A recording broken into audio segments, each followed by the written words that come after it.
இப்போது புதிய அறிமுகம் ஆச்சி ஹோட்டல் சாம்பார் 50 கிராம் ரூபாய் 20 மட்டுமே.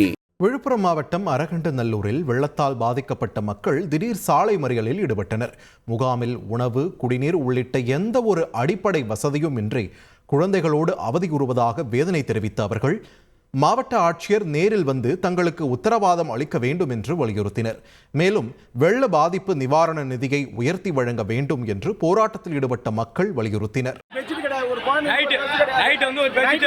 பாம்பு கடிச்சிருச்சு, கரண்ட் வசதி கிடையாது, ஒரு ஜெனரேட்டர் வசதி கிடையாது, மணிக்காரு தாசில்தார் யாரும் வரல. நாங்கள் கலெக்டர் தான் நம்புவோம். எங்களுக்கு யாருமே ஒரு அரசியல் இதே எங்களுக்கு தேவையில்ல. கலெக்டர் வந்து எங்களுக்கு பதில் சொல்லணும். யாருமே வந்து மக்களை சந்திக்கல, அவங்கவுங்க அரசியல் நிர்வாகிகளை சந்திச்சுட்டு போயிட்டாங்க. மக்களை யாரும் நேரடியாக வந்து சந்திக்கல, யாரும் வீடு வந்து பார்க்கல. எவ்வளோ பிள்ளைங்க ஜோரத்தில் இருக்கு. ஒரு அக்பர் அலி ஹாஸ்பிட்டல் இருந்து ஒரு முகாம் போட்டு ஒரு மாத்திரை கொடுத்தாங்க.